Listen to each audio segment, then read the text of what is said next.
Hi, this is Gene with TBM UAS, and today we're going to take a look at the Gryphon.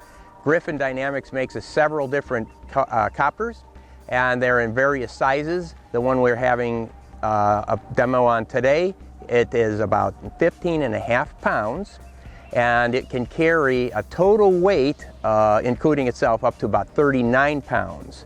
So you've got quite a bit of load there that you can lift. So what we have is a camera setup with a gimbal, and the camera and the gimbal weigh about 4.5 pounds. So the total weight that we have today is about 20 pounds, not including the batteries. So let's take it out of the truck. We can show you how fast it is to really set this up and start doing some inspections or whatever other work you want to do. For the demonstration today, like I said, we're going to use this one, which is one of their smaller versions. They have versions that go way up and carry over a couple 100 pounds. So this is one of the smaller ones, and we use this mainly for inspection work, but you can use it for general photography. But I'm going to show you how an inspection might be done on a distribution pole or a transmission tower or a bridge or a light pole or something of that nature. So first of all, we pull it out of the vehicle and it's already all in one piece ready to go. There's no setup involved. All I need to do is install the batteries, basically. So I have a checklist here. I'm going to go through the checklist, and we can follow along. So first of all, we're going to check to see what the wind direction is. And the wind is very light and variable, and it happens to be coming out of the west. We're going to make sure that the area is clear. We're in a pretty much a very, very unpopulated area, so the area is clear. Third, we want to check our antennas. And there's many antennas on here, and we want to make sure all of them are in a proper position, especially this, which is the GPS compass. We want to make sure that's up. But also we have antennas that are receiving information down there, and we have antennas on our transmitters, for instance. So we want to make sure that these are all pointing in the correct direction. Then we're going to turn on all our support equipment. And when we turn on our support equipment, that means your laptop, all of your video monitors, your chargers, everything that you need to get everything up and operating other than the copter. That does not include the transmitters. And here's an example of some of the auxiliary equipment that you'll be turning on. First of all, you might be turning on a laptop. Laptops are not that easy to see, and if you're looking at those 8 hours a day, 5 days a week, it kind of gets old. So you can connect your laptop up to something larger like this, or you can actually connect either the data link directly to a large screen, or you might be able to connect up your video output directly to a large screen. So this large screen, then we have it mounted inside here. You won't be able to see it, but that's where we mount it. Oftentimes you want to split up the video, so you don't want to be looking at a little cell phone or an iPad or a laptop screen all day long. So you might have the video split up into two. You might have the telemetry with the data coming over on a screen like this, and we have this mounted in the back here. So now you'll have, so this mounts on the back, can't see it very well, but it mounts in the back there, on the back of the seat in front of you. So then you can have the person operating it from in a vehicle, and they've got some air conditioning, and they've got some, weatherproof to it. It's not going to rain on them, get them wet, and then they're sitting and they're comfortable, and you're not jumping in and out of the vehicle all the time. You cannot, at the moment anyways, be performing any kind of operations from a vehicle that's moving, but you can do your operations from a moving vehicle as long as it's not moving. So you might drive up to one of the poles and have the copter fly up and down that pole, get the inspection, takes 8 to 10 minutes, and then land it, drive down a few feet to the next pole, take the copter off from where it is, fly over there, do the next pole, and you'd be able to be right on top of it all the time. When you're going down a road or an access way, and you can just stop every so often, not have to get out, just have the copter just kind of bunny hop down the road. That's the best way to do it. You're very efficient that way. And this is a video receiver. So when you're transmitting video back, it could be HD video, or in this case analog video, you need to get all of your antennas outside of this metal box called a vehicle. So normally what we'll do is we'll get this up as high as we can and we'll put it on a whip. Now you got to make sure that you don't hit it on a bridge. So usually not more than a couple feet above the height of your vehicle, and you'll have this up pretty high. You can have something that pops down so that you can drive. Just don't forget to put it down. And then when you get under bridges and things like that, you can pop this up. But typically, now you're only flying line of sight, and really you're not going to be flying more than about 50 yards from you anyway. So you don't really need any high-powered video and audio transmission equipment. Something like this is going to be fine. You just can't do it from inside the vehicle. It's just not safe to do so. Another thing you're going to need is a inverter, because you can get 12 volts out of your battery by plugging this into your cigarette lighter. Remember that these might be rated for 20 or 25 amps in your car. They're not really going to be able to pull 20 or 25 amps, and they're going to blow. Bring a lot of extra fuses with you. Good thing. So you want to have an inverter so you can run some of these bigger screens. But I've run several screens and everything off of my cigarette lighter. So that is a good way to operate. So when you're charging up your batteries, depends on the size of your battery. If you've got some smaller batteries that you need to charge, this is a 4-port charger. They almost all come with bayonets. You can purchase one of these, which plugs into your cigarette lighter, and then you can plug your bayonets into the end there.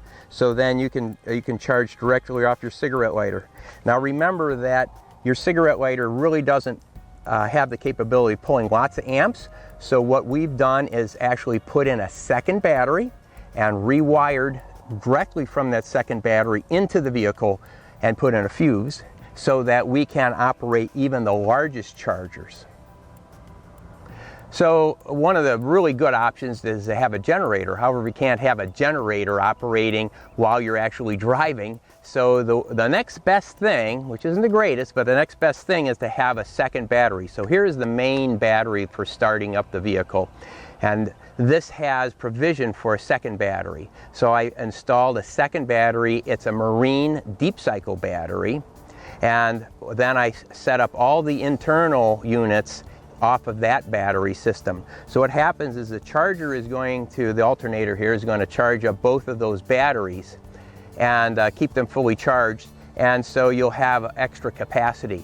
And what you can do is you can, I have a wing nut on here, so you can take off that wing nut and you'll be able to completely isolate that battery if you need to. And so that disconnected the positive. So you can connect your charger or some other equipment directly to this battery, and you can, you can drain that thing flat, and you can still start your vehicle. Now remember, once your vehicle's started, it's going to continue to run even if the battery is dead. However, alternators are really not made to put out a bunch of current at very low RPMs like at idle. So if you notice that a lot of emergency vehicles, they're running at about 2,000 or 2,500 RPM to keep the RPMs up on the vehicle. That's only to keep your alternator running, so it puts out a lot of juice. I actually blew out my alternator because I had it idling too long, trying to charge up too many things at once. So you're going to have a charger, whether it's a 4-port charger or a 2-port, 1-port, whatever. You might have 2 1-port chargers, whatever you need to keep your operation going. The thing is that you can put alligator clips on these bayonets and connect those to your battery, but you have to have your hood up, and it's really not a lot of fun. So what I would recommend is you get some wire, and you can have it rewired over at a trailer shop, and they'll rewire from this battery back into your vehicle, so then you can plug into some bayonets that are inside your vehicle, and you'll be able to do all your charging from inside the vehicle where it's nice and cool. You're not opening and closing the lid all the time, and it actually works when you're driving, because a lot of times what you want to do is charge while you're driving. So the only way to do that is usually with a second battery still hooked up to your alternator, and then have a separate cable system going back into the back seat. And another thing you're going to need is some kind of a charger, because when you get home at night, your battery's probably going to be pretty low, and it's good to put it on a charger. So this is an 8 amp charger, but you get a bigger charger and keep your batteries fully charged. It's great. If you charge some of these batteries too quickly, such as these deep cycle batteries, you're going to warp the plates, which isn't good. So check with your manufacturer and see what's the maximum amps that you can charge your batteries at without hurting them. So then I would charge them up every night when you get home, just to make sure that you've got a full charge going on. Next, we're going to make sure that our camera is operational. So we're going to pull off the lens cap and we're going to turn the camera on before we engage the gimbal, because we want to have the be fighting the gimbal as we're doing things. We want to have the camera set to the type of imagery that we're looking for, videos, photos, whether we're looking for 1080, 4K, whatever it is. We're going to set our f-stops. We're going to use automatic, or we're going to use manual. If we have a longer lens, like we probably want to do with most inspections, we want a 100 to 150 millimeter lens, so that we can stand back as, fairly far, so we can have somewhat kind of a cushion, so that we don't get into trouble if there's some wind and tries to blow us into the part that we're inspecting. And so then those lenses get long and heavy. They need to be balanced, but they can be balanced fairly easily with this. We use a Gryphon type of a gimbal. There's various other gimbals that we can also install, but this one happens to be a Gryphon. But you need to have your f-stop, and probably you want to have it on automatic, and you want to zoom, or you want to have a prime lens that's going to give you a fairly good distance that you can be away. So with this one, we're going to turn it on here, and that will kind of engage our gimbal. It isn't going to be fully operational until the copter's on and all of our transmitters are on, but we want to get that set up first. I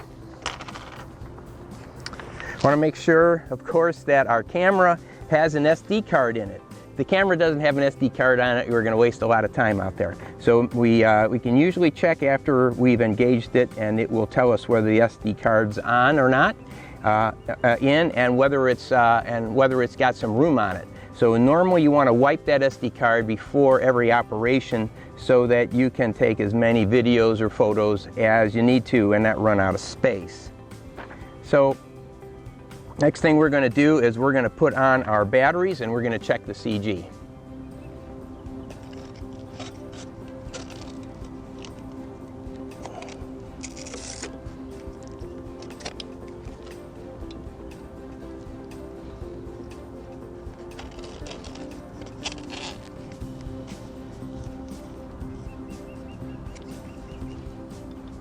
So we have the batteries installed, and they're fairly easy to install, unlike some of the other copters we use. They're mounted right on top, and we have used as many as 4 batteries on this particular airframe.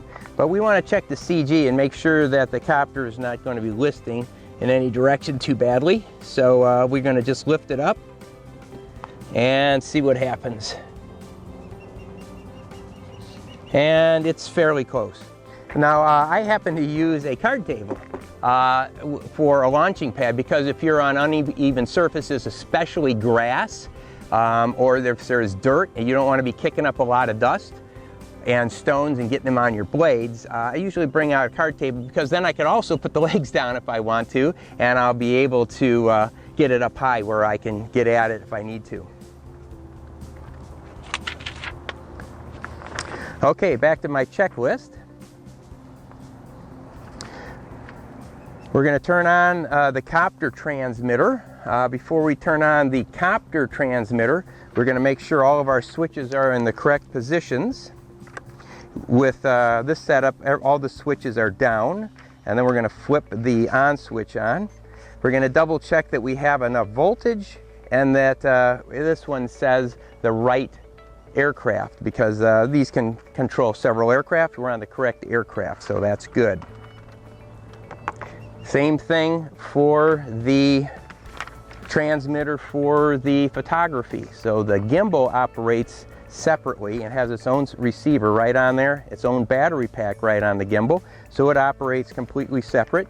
You can start and stop the video, take photos, and then you can operate the gimbal using this. So again, we'll make sure all of our switches are in the right position, and then we're going to flip this on. Once we flip it on, we're going to make sure that we have enough voltage for this particular run, and that we're on the right product. This says Gremsy on here, which is for that. So we have the camera transmitter on, and this stick here, it's spring-loaded, and this will pan the camera to the left and to the right, and it will pan it very slowly, because when you're doing some videos you need to pan very, very slowly.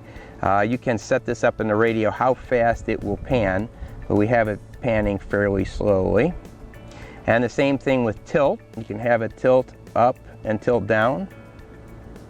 And if you're a pilot and that means up to you instead of down, then you can simply go into the transmitter and switch those around. You can change the roll over here, but you probably don't need to ever change the roll. So it will be then stabilized so that when the copter is moving around, as you can see in roll, or as it pitches, it's going to compensate for that. So it gives you very, very smooth video. So now we verified that the camera operation is working all right for us. So now what we're going to do is plug in our flight batteries. We want to plug these in underneath these so that they stay out of the way of our rotating blades here. And we want to plug in the red first. So plug in red and then black.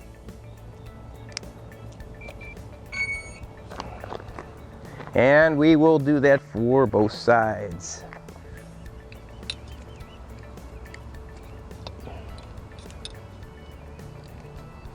All right, so we've got two batteries going to that. So we've got, these are 2100 milliamp hour batteries, so we got 4200 milliamp hours. The amount of flight time that you're going to receive is solely dependent upon how many batteries you have on there and what's the weight of your payload. So you can keep adding batteries to the copter, but eventually you're going to get to the point of diminishing returns, where as you add more batteries, you're adding so much more weight that the copter has to work so hard that the batteries aren't really going to help you too much.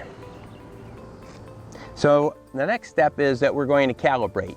You really only need to calibrate every year and only if you move long distances, but it's a little safer if you calibrate every day or every mission. Depends on what you want to do, but we'll calibrate here. And what you do is you're going to flip this switch quickly, and this light here, as you can see now, has turned blue. So now we need to rotate this around a little over a turn, maybe a turn and a quarter, and then that will turn to green, and then we're going to rotate it around again. Now this is the back of the copter, so I'm going to come to the front of the copter and do this. Going to rotate around, and you see it turned green there. So now what you need to do is you need to point the front down and do the same thing. And so if you're in the front, I find it a little bit easier. So I'm going to go like this, and now I'm going to spin around.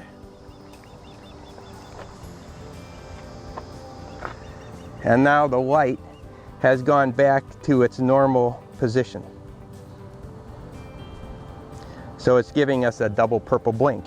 So now is when you need to set it down in the correct position for which way you want to fly. So I normally, let's say, will set it down this direction.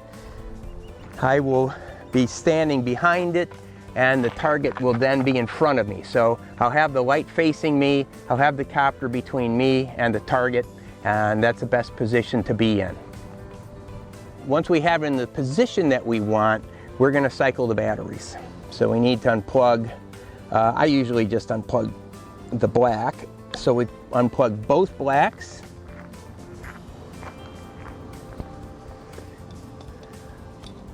You only need to wait just a few seconds, let the memory clear, and then you can plug it back in again. And that resets everything. Be sure to plug both batteries in. So the next thing we need to do is we're going to check the copter voltage from our ground control station. And you might have two ground control stations, and both of them are going to be getting the data back in slightly different ways. So you want to check that you're getting voltage, because A, you want to make sure that your batteries are good, so you should be seeing somewhere around 25 volts, but also you want to make sure that you have a good link with your ground control stations. So like this one has an IOSD, which everybody's going to have on theirs. Is basically a black box, and it's going to shoot the video back down using this small FPV video camera, and that is going to then have the telemetry overlaid onto that video, and that's going to come back through the video transmitter. Then we're also going to have the video transmitted back through another method, which is through a data link, and that's going to go directly to a computer. It takes the same data off of all the different components that are on here and throws it back two different ways. The only real critical information that you need to watch on there is what your battery voltage is and how far away from you are, and then again how high you are. So you don't want to violate your COA. All right, next thing we're going to do on our checklist is we're going to make sure that we have GPS and we're linked up properly here. So we don't have 3 red blinks on here anymore. Those went from 3 to 2 to 1, which means we got GPS lock, which is a good thing. And you can see we have a double purple. And double purple means the sticks are not in the center and it's not going to be hovering.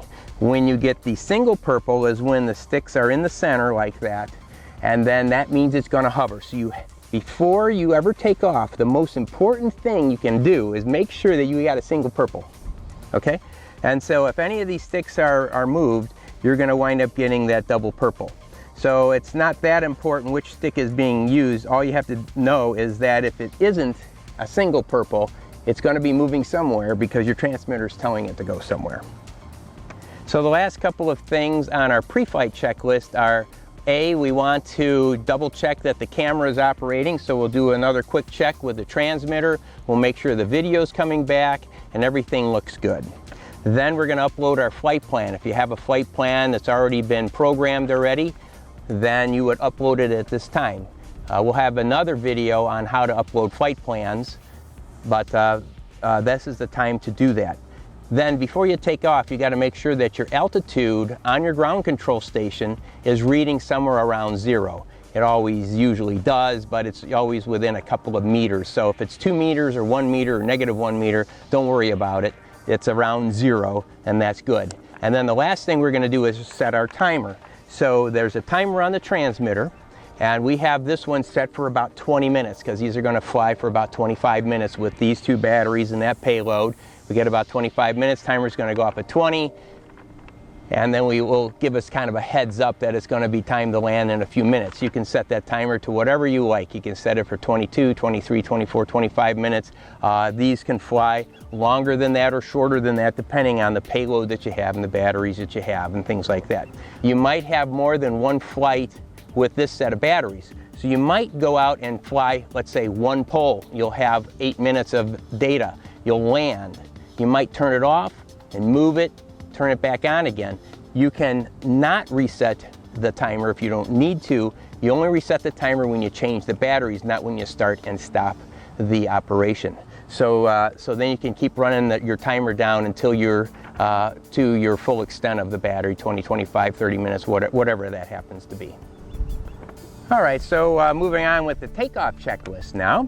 We're going to contact air traffic control. Remember, if you're close to an airport, depending on whether it's B, C, D, or G airport, you've got to inform them as to your operations. We're going to make sure we're in GPS mode. That's number 2. Number 3, we're going to announce loudly clear prop, and we're going to start up our motors. So clear prop, start up our motors. Then we're going to double check that everything's operational here. So we're going to check forward, back, left, and right. So I'm going to move the stick forward, and I'm going to make sure that the 2 motors in the rear spool up, 4 motors. And the same with the front, will spool up when you're pulling back on the stick. When you're pushing left on the stick, the 2 motors on the right, 4 motors on the right should spool up. And when you're pushing it to the right, The 4 motors on the left will be spooling up. So double check that just takes a second, but make sure that all the motors are operating and everything, so that's good.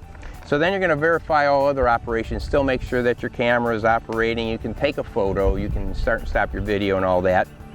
And then we're going to take off, and then we're going to raise our landing gear and we're going to proceed with our mission. And the main thing we're going to watch out for is our battery level. We don't want that thing to run out of battery and do a free fall. That should have programmed in it so that when the battery starts getting low, it's going to come back. Our timer should go off. But when you're concentrating on a lot of different things at once, it's easy to forget about the battery. Don't want to forget about the battery. So what we're going to do is we're going to take off, we're going to fly up towards that pole, and we're going to get some video of that pole. Now normally video is only good for doing vegetation encroachment, and you want to have a big camera with a big lens on it, like 100mm, if you want to do some close video inspections. So I'll just demonstrate taking off and flying off that direction. All right, here we go.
And there you have it, a successful operation.